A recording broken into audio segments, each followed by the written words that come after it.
دوستو، دبئی ایک ایسا شہر جو آج دنیا میں ترقی اور لگژری کا دوسرا نام بن چکا ہے۔ بلند و بالا عمارتیں اور جدید ترین ٹیکنالوجی جو دیکھنے والوں کو حیران کر دے۔ لیکن کیا آپ جانتے ہیں کہ کچھ دہائیاں پہلے یہ جگہ محض ایک صحرائی بستی تھی؟ یہ سب ممکن ہوا ایک ایسے شخص کی وجہ سے جس نے صرف خواب نہیں دیکھے بلکہ انہیں حقیقت میں بدل کر دنیا کو حیران کر دیا۔ شیخ راشد المکتوم، وہ حکمران جس کی سوچ عام بادشاہوں سے مختلف تھی، جس کے فیصلے تاریخ رقم کرتے رہے اور جس کی قیادت نے دبئی کو ریت کے ذروں سے نکال کر آسمان کی بلندیوں تک پہنچا دیا۔ لیکن سوال یہ ہے کہ کیا ان کی زندگی صرف محلات، مہنگی گاڑیاں اور شاہانہ انداز تک محدود تھی؟ دبئی کی روشنیوں کے پیچھے کی اصل کہانی کیا ہے؟ آج ہم آپ کو شیخ راشد المکتوم کے طرز زندگی کی وہ جھلک دکھائیں گے جو شاید آپ نے پہلے کبھی نہ دیکھی ہو۔ ایک ایسی داستان جو صرف حکمرانی کی نہیں بلکہ ایک ویژن، ایک جدوجہد اور ایک خواب کی تکمیل کی ہے۔ تو آئیے جانتے ہیں دبئی کے معمار کی وہ کہانی جو وقت کی دھول میں کہیں چھپ گئی تھی۔ رضوان نالج فیکٹری میں تمام دوستوں کو خوش آمدید۔ شیخ راشد بن سعید المکتوم 1912 میں دبئی کے شاہی خاندان میں پیدا ہوئے۔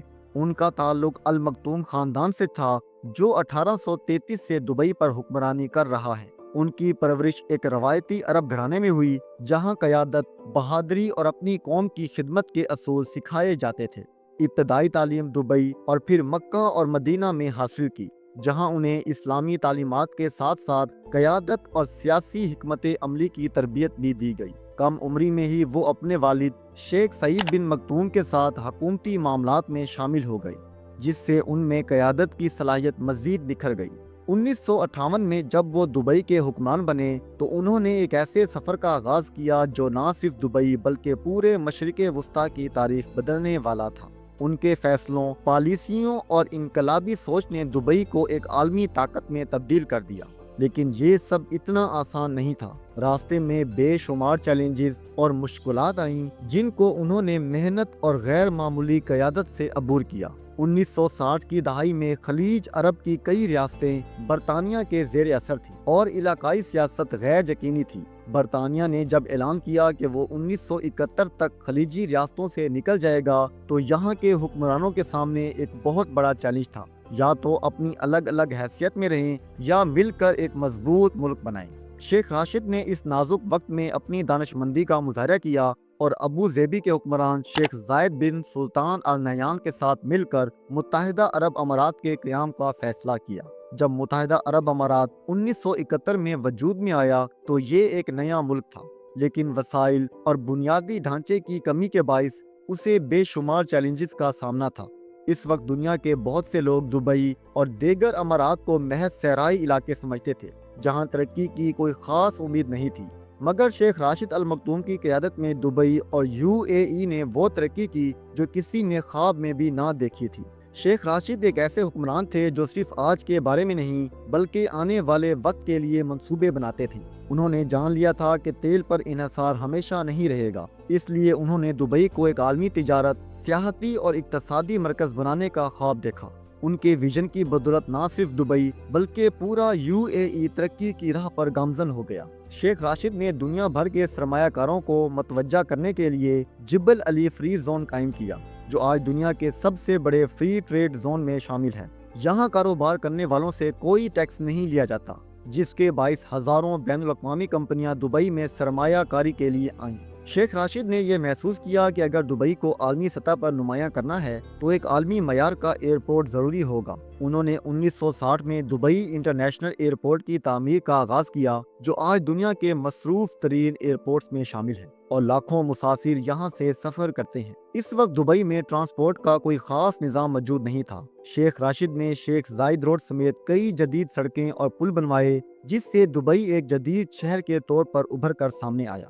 جب شیخ راشد نے دبئی کو ترقی دینے کا فیصلہ کیا تو وہ جانتے تھے کہ صرف تجارت اور معیشت کافی نہیں ہوگی، بلکہ دبئی کو دنیا کے نقشے پر ایک ایسا مقام دینا ہوگا جہاں لوگ محض کاروبار کے لیے نہیں بلکہ زندگی کا بہترین تجربہ لینے کے لیے آئیں۔ 1979 میں جب دبئی ورلڈ ٹریڈ سینٹر کی تعمیر مکمل ہوئی تو لوگ حیران تھے۔ کیا ایک صحرا میں 39 منزلہ عمارت واقعی ممکن تھی؟ اس وقت یہ عمارت نہ صرف دبئی بلکہ پورے مشرقی وسطی میں سب سے اونچی تھی۔ یہ وہ لمحہ تھا جب دنیا نے پہلی بار دبئی کو سنجیدگی سے لینا شروع کیا۔ یہ عمارت صرف ایک تجارتی مرکز نہیں تھی بلکہ یہ دبئی کے سیاحتی مستقبل کی ایک جھلک تھی۔ یہاں ہونے والی بین الاقوامی نمائشوں اور کانفرنس نے دبئی کو ایک عالمی کاروباری اور سیاحتی مرکز کی بنیاد رکھی، اور یہی ویژن آگے چل کر برج خلیفہ جیسے شاہکار کی تخلیق کا سبب بنا، جو آج دبئی کی ترقی اور بلند پروازی کی سب سے بڑی علامت ہے۔ یہ کوئی عام عمارت نہیں بلکہ دبئی کے خواب، محنت اور بے مثال ترقی کی علامت ہے۔ جب اس کی تعمیر کا اعلان ہوا تو بہت سے ماہرین نے کہا یہ ممکن نہیں، لیکن دبئی کی تاریخ ناممکن کو ممکن بنانے کی کہانیوں سے بھری ہوئی ہے، اور برج خلیفہ بھی انہی میں سے ایک ہے۔ 6 جنوری 2010 کو جب یہ عمارت باقاعدہ طور پر دنیا کے سامنے آئی، 828 میٹر کی بلندی کے ساتھ یہ نہ صرف دنیا کی سب سے اونچی عمارت بنی بلکہ دبئی کی پہچان بھی بن گئی۔ یہ وہ لمحہ تھا جب دنیا نے دبئی کو صرف ایک جدید شہر ہی نہیں بلکہ ایک شاہی طرز زندگی کی علامت کے طور پر بھی دیکھا، جہاں شیخ راشد المکتوم کی بے مثال لگژری اور شاندار رہن سہن ہر پہلو سے جھلکتا تھا۔ شیخ راشد المکتوم کی زندگی شاہی شان و شوکت، اختیار اور بے پناہ دولت کا کمبینیشن تھا۔ ان کے شاندار محلات جیسے زبیل پیلس اور المرموم پیلس شاہانہ طرز زندگی کی عکاسی کرتے تھے۔ ان کے گیراج میں رولز رائس، بگاتی، لیمبرگینی اور یہاں تک کہ سونے سے مزین گاڑیاں موجود تھیں۔ پرائیویٹ بوئنگ 747 جیسے لگژری طیارے ان کے شاہی سفر کے لیے مختص تھے، جن میں دنیا کی نایاب ترین سہولیات موجود تھیں۔ ان کے ذاتی جزیرے جیسے پام جمیرہ اور ورلڈ آئی لینڈز جدید دنیا کے شاہکار تھے، جہاں صرف خاص مہمانوں کو قدم رکھنے کی اجازت تھی، جن میں ہیلی پیڈ، پرائیویٹ سینما اور سوئمنگ پول جیسی لگژری سہولیات موجود تھیں۔ ان کے بے مثال طرز زندگی کا حصہ تھے۔ شیخ راشد المکتوم بے پناہ دولت اور شاہی اختیار رکھنے کے باوجود اپنی عاجزی اور سادگی کی وجہ سے بھی مشہور تھے۔ وہ دنیا کے امیر 3 افراد میں شمار ہوتے تھے۔ ان کے پاس بے شمار محلات، لگژری گاڑیاں، پرائیویٹ جیٹس اور ذاتی جزیرے تھے، لیکن اس سب کے باوجود وہ عام لوگوں کے قریب رہنے کو ترجیح دیتے تھے۔ وہ اکثر دبئی کی گلیوں میں بغیر کسی پروٹوکول کے دیکھے جاتے، عوام سے براہ راست ملاقات کرتے اور ان کی مشکلات سنتے۔ ان کے دروازے ہمیشہ کھلے رہتے، چاہے کوئی مزدور ہو یا کاروباری شخصیت، سب کو عزت دیتے اور برابری کے اصول پر یقین رکھتے۔